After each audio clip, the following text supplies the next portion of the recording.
Lahat tayo pwedeng maging saklay ng ating kapwa. Tayo ang tutulong sa mga kamag-anak at kaibigan sa oras na nilulumpo sila ng sari-saring mga problema. At ang aming pong programa, hayaan nyo ring maging saklay ng mga nawawalan ng mahal sa buhay. Magandang gabi, ako po si Jessica Soho at ito ang nag-iisang programa sa telebisyon na kaagapay nyo sa puspusang paghahanap. Sana'y muling makapiling.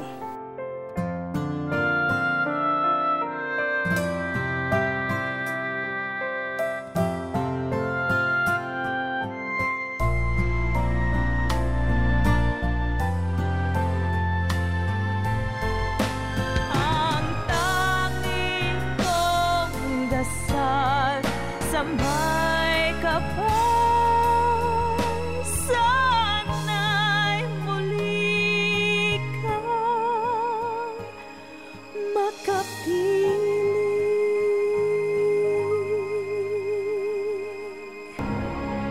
Ngayong gabi sa Sana'y Muling Makapiling, si Pastor Domeng muntik ang magiba ang kanyang pananampalataya nung naghiwalay sila ng kanyang asawa. Dala-dala pa naman nito ang anak niyang lagi pa rin niyang naaalala. Dahil yung maliit ka,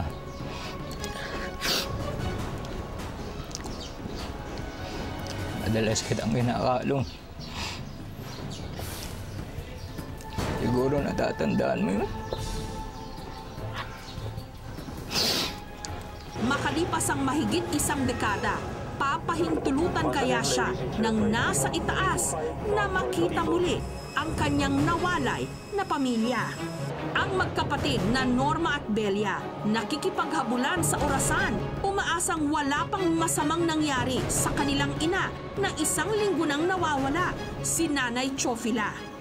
Bawat minuto, bawat oras, mahalaga sa amin para mahanap lang namin yung nanay namin. At ang dalawang batang ito, sabay nawala pero napakatipid lang ng impormasyong nakuha sa kanila. Ano ulit mga pangalan ninyo? Joseph Gage. Gusto na namin makauwi. Bakit? Sino gusto niyo makita? Nakita na mama ko kasi umiiyak siya. Makakauwi pa kaya sila? Samahan niyo kami sa isang oras sa mga kwento ng pagsubok, pag-asa at pag-iisa. Dito lang sa nag-iisang programa sa telebisyon na kaagapay nyo sa puspusang paghahanap.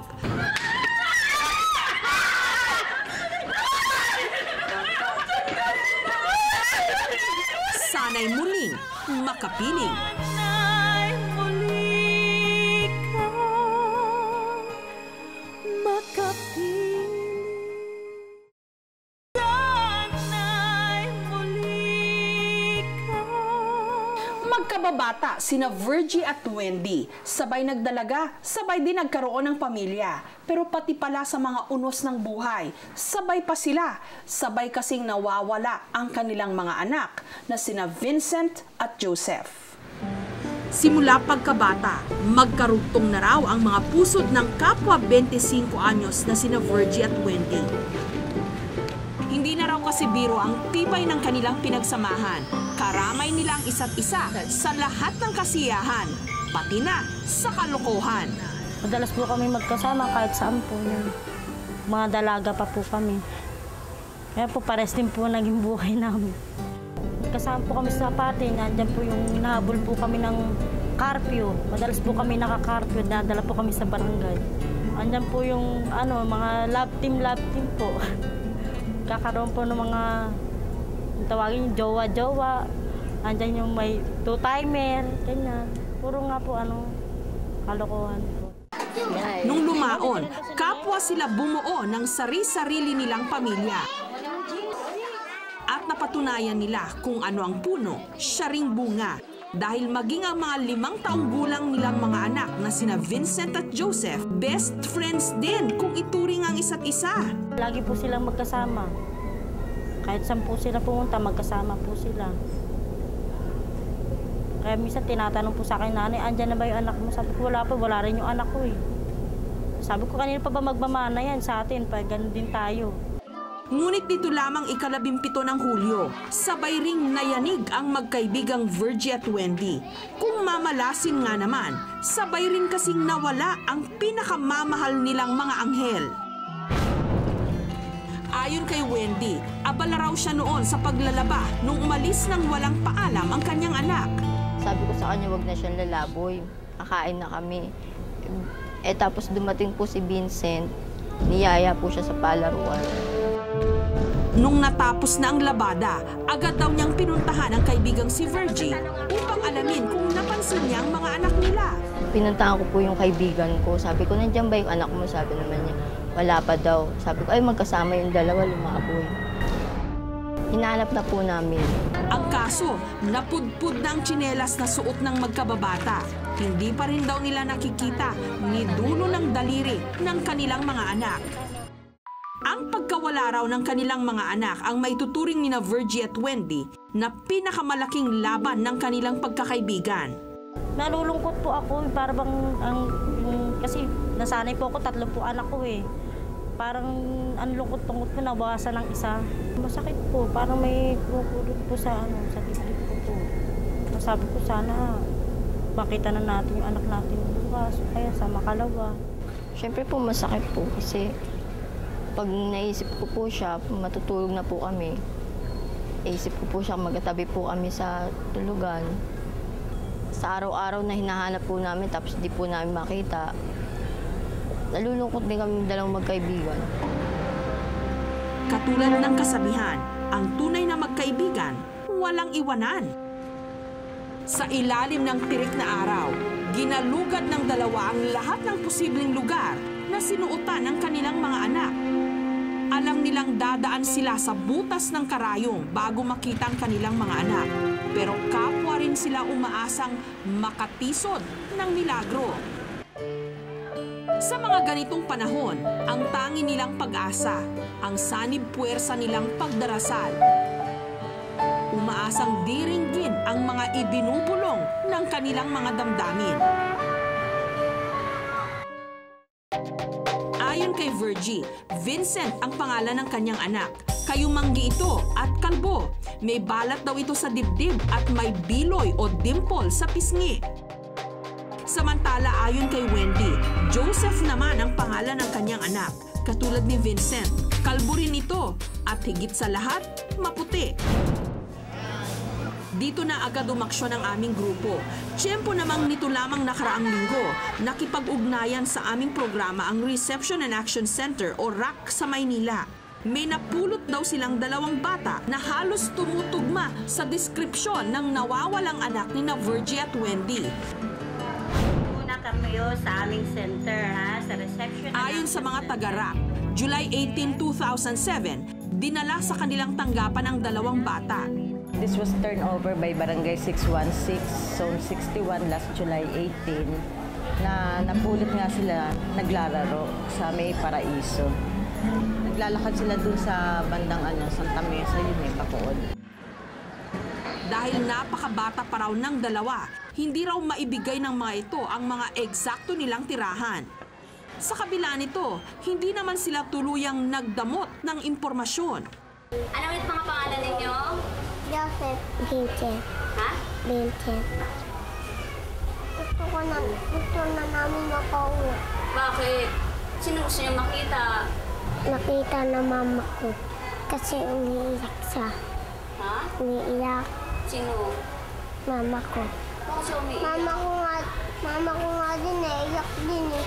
Ikaw, Joseph, ang pangalan ni mama mo? Barbie. Ikaw? Wendy. Kambal tuko kung ituring na mga taga-shelter ang 2. Kahit saan magpunta ang isa, tsak, kasunod din ang isa.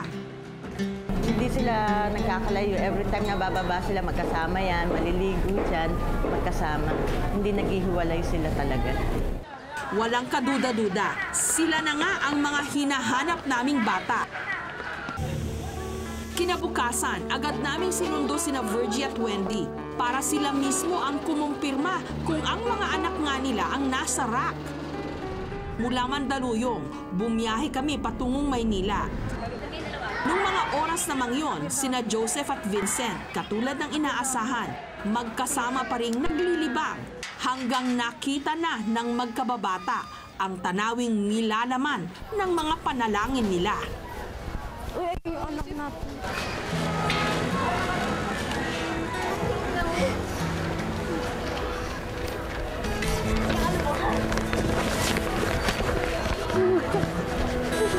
Ano nangyari yan?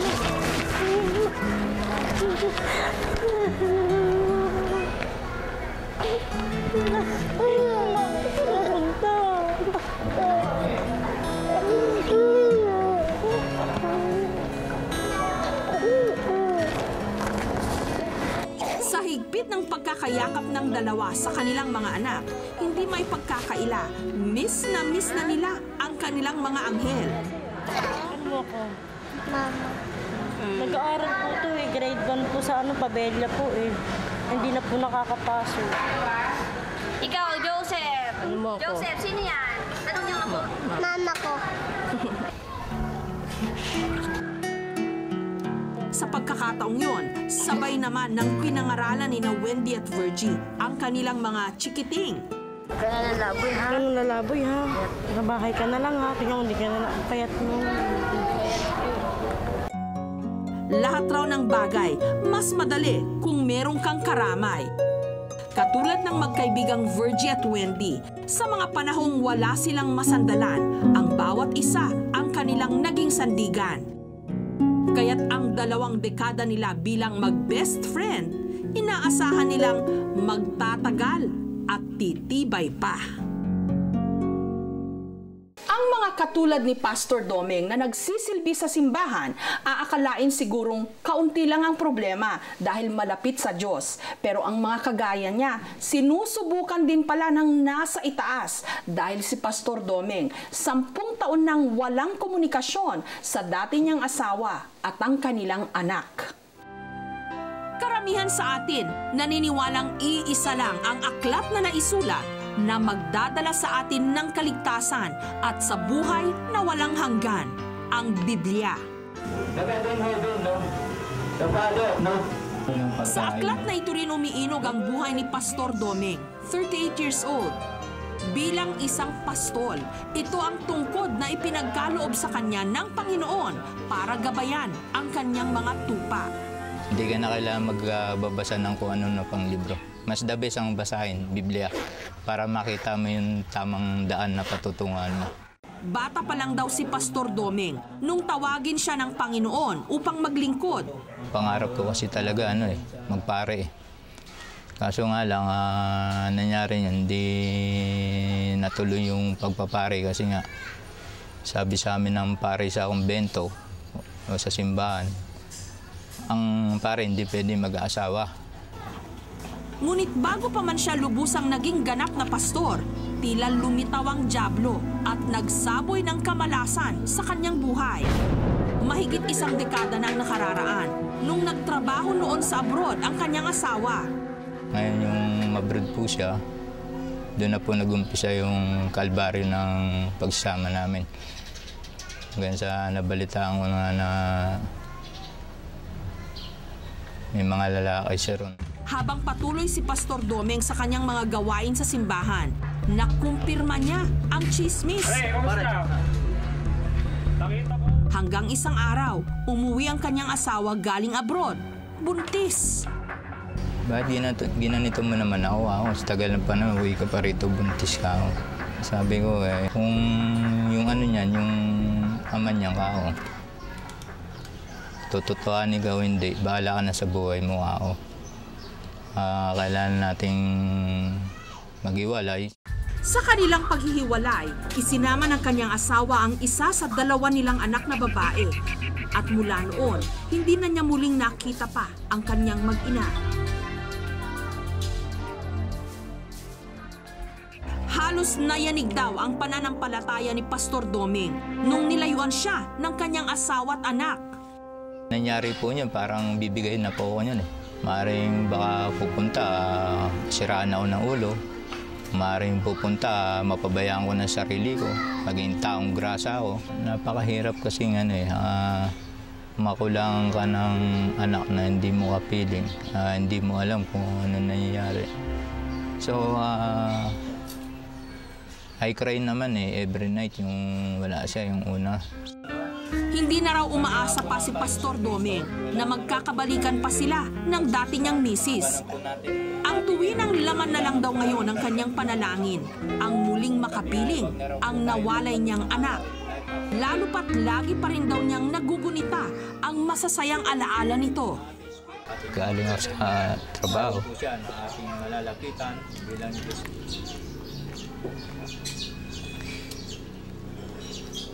Kinakalo ko siya. May dala akong chocolate. Binibigay ko sa kanila, no? Pati yung mga pinsan niya. Masaya sila. Pero dahil nga po yung sitwasyon na yun, no? Pero hindi pa rin ako nasiraan ng loob ka ako. Kung si Pastor Domeng nangungulila, ang isa pa niyang anak naman na si Gaylene, tila nagpapantasya na lang ngayon kung ano sana ang buhay niya kung kasama pa niya ang nawalay na kapatid. Siyempre po masaya, magkasabay pumasok, maglinis ng bahay, magkasama. Tapos magkasama kami pupunta ng church. Yung mga ginagawa po ng mga magkakapatid. Malaki raw ang panghihinayang ni Gaylene, ngunit tinatanggap na lang daw niya ang katotohanang hindi na nila maibabalik pa ang nakalipas. Siyempre malungkot po. Gusto ko nga po siyang makita niya. Kasi matagal na rin po yun, mga 11 years na po yata eh. Kung alam ko po na yung hiniram siya ng nanay ko na hindi na siya ibabalik, siyempre siguro hindi ko na lang po siya ipinahiram kung ako po yung magulang. Ngunit ngayon, ramdam na ni Pastor Domeng, malapit nang masagot ang kanyang mga dasal. Jonalyn, malapit na tayo magkita. Nawa, nalangin ka na yung pag-ibig pa rin sa bawat isa bilang tatay mo, ay naroon pa rin. Huwag kang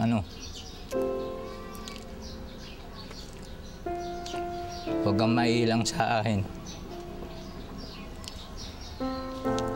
Dahil yung maliit ka,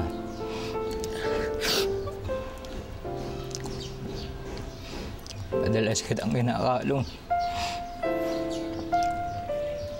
Siguro natatandaan mo yun.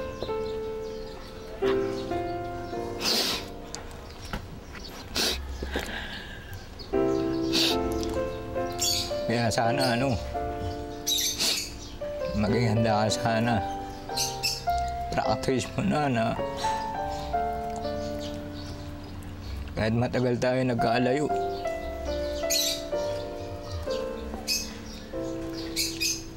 Ako pa rin yung nasa isipan mo. Ayon kay Pastor Domeng, Jonalyn De Vera ang buong pangalan ng nawalay niyang anak. Isinama raw ito ng ina nitong si Babylyn sa Kalibo, Aklan.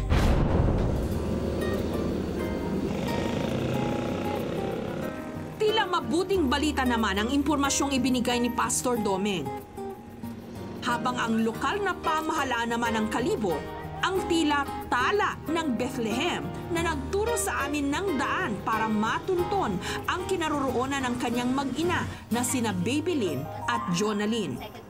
Ngunit nung nakaharap namin mismo ang asawa ni Pastor Domeng na si Babylyn, itinanggi niya ang mga paratang ng dating asawa. Sa halip, ikinumpisal niya sa amin ang di umano dahilan ng pakikipagkalas nilang mag-asawa, ang pagkakaiba nila ng relihiyon. Pinipilit niya kung iyan sa buong aging niya. Kasi ako kung ano yung kinagustuhan ko doon, ako Katoliko ako eh. Kaya nung hindi ako sumunod sa relihiyon niya, sinasabi niya na maghanap na ako ng asawa na magiging nakagaya kong na Katoliko at siya maghanap siya ng asawa din niya na born again. Kaya doon kami nag-umpisa na maghiwalay na. Ang isa pang bagay na di mano hindi matanggap ni Babylyn, ang hindi raw pagrespeto ni Pastor Domeng sa kanyang biyanan. Hindi niya kinikibo si nanay. Kumbaga lumaban siya sa nanay ng hanggang sa nagwala siya rito. Kasi nakikilam kayo, ako ang bahala eh. Kasi nakikilam kayo sa problema namin. Si awin ng awin kayo eh. Ang asawa madaling palitan, pero ang nanay hindi ito mapapalitan. Yun ang sa akin sa kanya sabi. Dahil nahihirapan silang pakisamahan si Pastor Domeng, Nagpasya na lang daw siyang lumisan kasama ang nooy 4 na taong gulang na si Jonalyn. Palagi magulang isip niya. Nasaktan din ako, kaya lang tiniis ko yun. Wala rin mangyari sa amin na yung nagsasama kami, tapos pangit ang pakita niya sa magulang ko, sa magulang niya. Puro ako na lang nag-aano sa magulang saka sa magulang ko. Tama na kakoy na maghiwalay na lang muna ba kami. Halos ngayon din lang daw inamin ni Babylin sa kanyang anak na si Jonalyn ang tungkol sa kanyang ama.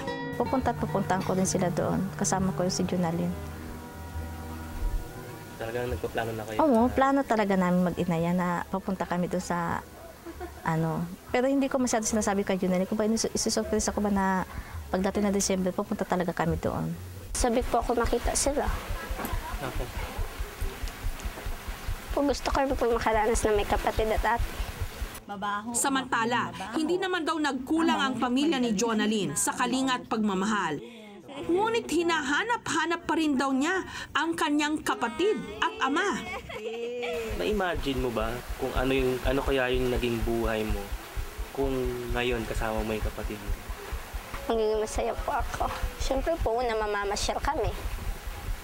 Tapos yun po, ikukwento ko po yung life ko dito. At siyempre po, dapat ikwento rin po nila yung life nila doon. Kaya naman ngayon, pinagsusumikapan niyang makatapos ng pag-aaral upang balang araw, mahanap ang mga nawalay na kadugo. Pagsisikapin ko pag-aaral ko para makuha ko po sila doon. Doon mag-ibang bansa ako, tapos magpapadala kay sa kanila mama. Tapos gusto ko po makuha sila ate. Minsan nga po, nagdadasal ako eh. Anong pinagdarasal mo? Magkita kami ulit. Sana'y muli ka. Susunod! Si Jo. Ano ang ganda mo? Jonalyn siya. Saan kayo magkakasama? Nay. Sana'y muli ka.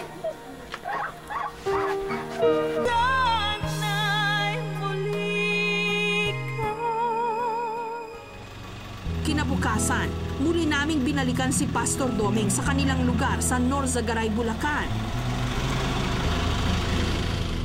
Kasama ang anak niyang si Gaylin, sasamahan namin sila sa kanilang pagpunta ng Aklan. Once again, ladies and gentlemen, this is your flight PR 325 bound for Kalibo.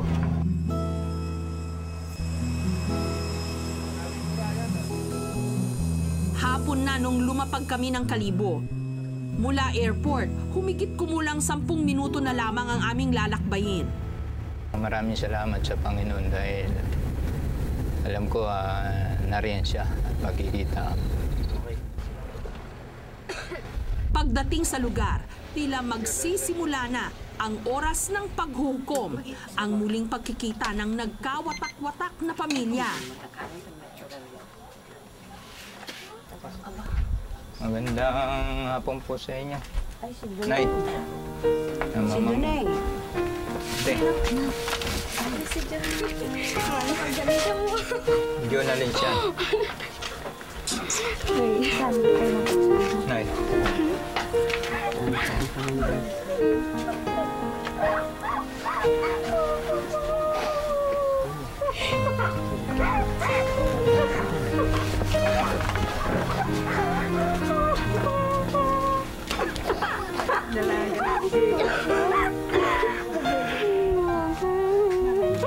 Yung po sa Bulacan.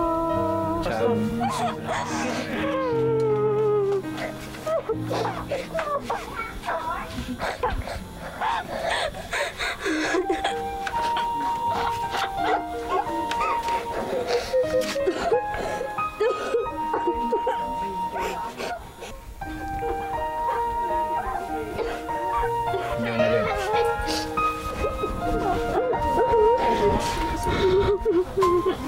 Tagal kong kita na anak mo. Mas kung alam, naghintay ang pag-aataon. Buti na pinakagyan ng Panginoon yung panalangin ko na ikaw, nag-aaral ka ba? Opo. Ito nga mga picture. May dalang picture dito eh. Ang magkapatid na halos hindi nagkakilala. Heto, parang noong isang linggo lang huling nagkita. Hindi lang tago sa akin. Ate Gaylin, hindi na Samantalang si Pastor Doming naman, humingi ng kapatawaran sa kanyang mga pagkukulang. Kung maaari sana anak, pwede ba kitang mahiram ng 10 taon rin? Hindi, joke lang. Pagmala nang kinuha ka ni nanay mo sa bahay, kasi hindi ko namang kagustuhan yun na magkalayo rin kayong kapatid. Pero siguro na-miss ka rin ni nanay mo. Kaso nga lang, itong nanay mo matigas ulo nito eh. Parang hindi maayos kausap. Sabi niya, papasyal ka. Ang Panginoon na ano man daw ang hilingin natin sa Kanya ay Kanyang ibibigay, no? Ano man ang ibigin, ipagkakalob niya, no? Kaya narito kami, praise God, dahil tinulungan niya talaga ako, pinatnubayan niya ako. Magkita-kita kaming mag-aama. Halimbawa, tapos ka nang mag-aral, gusto mo bang sumama ron sa Bulacan? Para dalawa kayong mag-aaral doon ng ate mo. Sa huli, sa kabila ng mga pagkukulang at hinanakit nila sa isa't isa, susubukan pa rin daw nilang isara na ang naging madilim na kabanata ng kanilang buhay. Maraming salamat sa Panginoon, ha. Huwag kayong bibitaw sa Panginoon na sana magkasama-sama pa rin tayo. Bukod sa pagbabasa ng Biblia, mahalaga rin na isabuhay natin ang mga pangaral ng Panginoon, lalo na ang kapatawaran at pagmamahalan na hindi naman ipinagkait na ibigay sa atin ng Diyos. Hindi kailangan ng ilang buwan, taon o dekada pa para malaman kung gaano kasakit ang mawalan ng mahal sa buhay. Sina Norma at Belia, mag-iisang linggo pa lang nawawala ang kanilang ina na si Lola Chofila. Parang isang siglo na ang pagdurusa. Bawat segundo, bawat minuto, mahalaga para sa isang tao. Nagsisimula pa nga lang ang araw, nakikipagkarera na sa kamay ng orasan ang bawat nilalang. Kabilang dito ang magkapatid na Norma at Belia. Kung mapapahinto nga lang daw nila ang galaw ng orasan, ginawa na nila.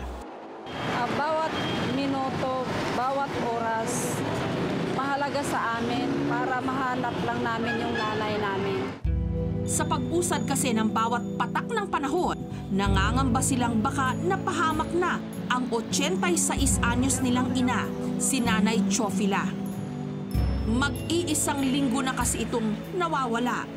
Mas mabuti pang makita kung namatay yung nanay mo. Kasi total, lahat naman tayo namamatay, di ba? Mas mabuti rin nakita mong namatay talaga siya, nakita mo, na ipalibing mo ng maayos, di ba? Ganun naman yun eh. Pero kung katulad dito, hindi mo man lang makita, na hindi nawala siya tapos hindi mo na makita, ayun ang talagang napakasakit. Kaya halos nasaktan yung asawa ko, sabi ko. Tanggap ko pa siguro mawala yung asawa ko, wag lang yung nanay ko eh. Kwento ni Norma, ugali na raw ng kanilang ina na magpasama sa kanya tuwing lalabas ng bahay. Kasi nung umaga, masama kasi ang pakiramdam ko. Tapos, lagi yun siya nagtatanong na, Nor, halika na, alis na tayo. Nung umaga na yun, masama na ang pakiramdam ko. Tapos, bumaba siya na hindi namin namamalayan.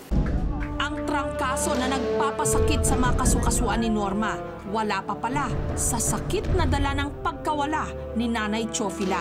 Nung nalaman namin na nawala na, pinaikutan ka agad ng mga motor dito kasi marami naman yung kapatid yung motor. Pinaikutan ka agad namin. Wala pa kaming tigil hanggang gabi.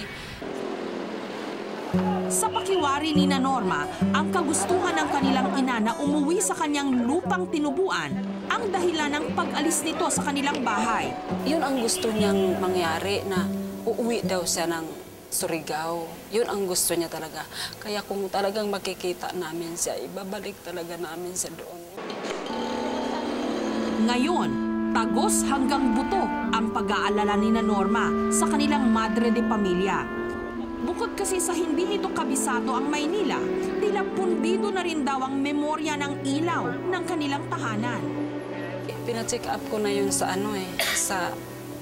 sa utak ba. Sabi, ulyanin na raw talaga. Katagalan daw, sabi ng doktor, hindi na raw kami makikilala nun, katagalan. Sabi. Kaya sabi nga nung doktor, bantayan nyo na yan kasi yung sabing aalis talaga yan. Siguro ako masaraan ng ulo. Kaya kung baga hanggat maaari, iniisip ko na lang sa ngayon na may kumukup sa kanyang mabait na tao, pinakain siya, nakatulong siya ng maayos. Hindi ako nag-isip na baka inano siya, nasa kalsada, walang kinain, gano'n. Sabi ng karamihan, hindi na maibabalik pa ang mga oras na nasayang. Kaya't sa abot ng aming makakaya, pipilitin na lang naming paiksiin ang oras ng kalungkutan nila Norma. Ayon kay Norma, Chofila Piedad Duines ang buong pangalan ng kanilang ina. Medyo kulot ang buhok nito at may kapayatan ang pangangatawan. Nagbibisaya lang daw ito at nag-uulyanin na. Mabuti na lang at nitong nakaraang linggo, mabilis pa sa alas 4 ang swerteng lumapit sa amin. Dahil sa pakikipag-ugnayan sa amin ng City Social Welfare Development o CSWD ng Valenzuela City, napag-alaman namin na may matandang itinurn over daw sa kanilang kustodiya. At sa aming pagtansya, tila carbon copy nga ang itsura ng lolang ito sa nawawalang ina ng magkapatid na Norma at Belia. Yung kanyang pangalan, consistent siya, na siya si Chofila Piedad. Pero yung age niya, sinasabi lang niya, 66 siya. Pero sa tingin ko, parang hindi siya 66 lang. Tapos, tungkol doon sa may sinabi siya sa akin na anak niya yung kahapon din, Norma. Kwento ng social worker, unang araw ng Agosto nang dalhin ng isang concerned citizen si Lola sa kanilang tanggapan. May nagpunta na concerned citizen na kung saan kasama ito si Lola. Si Lola ay nakita niya ito na pabalik-balik, nasa kalsada, pabalik-balik siya at parang may hinahanap. At dahil hindi raw maintindihan ng concerned citizen ang lengguwahe ni Lola, nagpasya na lamang daw itong i-turn over sa CSWD ang matanda. Hindi nga niya maintindihan din kasi si Lola ay Bisaya yung kanyang salita. Oh, nasaan si Norma? Dako magbalay ni Bilya at saka ni Norma. Saan? Ha? Kasing kulit daw ng isang paslit si Lola Chofila. Limara sila. At ang kakulitang ito, patunay sa kagustuhan niyang muling makapiling ang kanyang pamilya. Nung dinala siya sa office, na-observe ko sa kanya, uneasy siya. Yung hindi talaga mo siya mapapaupo na kung saan may hinahanap siya, yung tinatawag na hagdan. So, asaan daw ba yung hagdanan na yon at doon daw siya dadaan para makabalik doon sa kanila. Wala pang 24 oras, agad naming binalikan sina Norma at Belia. Kasama ang bunso nilang kapatid na si Imelda, nais naming sila mismo ang kumumpirma kung ang lolang nasa shelter ng Valenzuela ay ang nawawala nilang ina. Sana makita natin ngayon para isang linggo makuha na kaagad siya. Nung mga sandali namang yon, inaaliw ng social worker si Lola Chofila sa may veranda. Wala itong kaide-ideya na heto, paparating na ang susundo sa kanya.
Nang yakapan ng mag-iina, patunay na nagwakas na ang isang linggo nilang kalbaryo. Aalis ka pa ulit, Nay. Ay, kanusamang ka mo o ano? Di na ko anay mo ulit. Kaya iya mo sa dito sa tatay mo. Batay naman si tatay, Nay. Lagi iya naman ni doon. Kinsa man si Za, kinsa man si Za. Kaila ka ni Za? Baday. Kaila man daay ka. Ay, si Za. Norma. Ay, ako. Diyos ko. Salamat sa Ginoo. Kaingat sa ito. Naku. Nay, kalimutan ako na. Sus, Ginoo ko sa ako kay lagpuyon sa kalimutan ko nimo. Lagi. Si Bilya ko. Ay, sus, Ginoo ko si nanay naman. Bisa di na day ka mo uli sa amo. Ganahan ka din eh. At upang hindi na maulit ang pagkaligaw ni Nanay Chofila, isang pangako ang binitawan ni Belia sa kanyang ina. Gusto ni mo mapunta sa Surigao, nanay. Magbakasyon ka sa Surigao. Ayan, bakasyon talaga kayo dahil iiwi mo talaga sa Surigao. Yan ang masagatog ka mo mamisita na ito. Lagi mo na imamuli mo. Bakasyon lagi tayo. Sa malalamang na nakalogo sila ako na. Oo, yan. Oo, sige na. Kaya pala umalis daw siya. Oo, basta magbakasyon lagi, Tanay. Kaduhan ako nan he. Ikaduhan ako man. Limitado nga lamang daw ang ating oras sa mundong ibabaw. Kaya't habang nariyan at kasama pa natin ang ating mga mahal sa buhay, pilitin nating silang pag-ukulan ng sapat na oras at pagmamahal. At nang masabi nating naging makabuluhan ang bawat segundo na sila'y ating nakasama. Sa pagtatapos po ng episode na ito, umabot na sa 248 ang bilang ng mga nawawala na nahanap na natin at naibalik sa kani-kanilang mga pamilya. Dahil na rin po yan sa inyong walang sawang pagsubaybay at pagtulong sa amin. Kaya sana nariyan pa rin ho kayo upang lahat ng mga nawawala nating kababayan mahanap na natin. Magandang gabi. Ako po si Jessica Soho. Sana'y makapiling namin kayong muli sa susunod na Martes. Dito lang sa nag-iisang programa sa telebisyon na kaagapay nyo sa puspusang paghahanap. Sana'y muling makapiling. Ang nakasanayang kasama, naiwan ay pangungulila. Natira na lamang ay alaala. Laging hinahanap-hanap, laging inaasam-asam. Ang tanging kong dasal, samba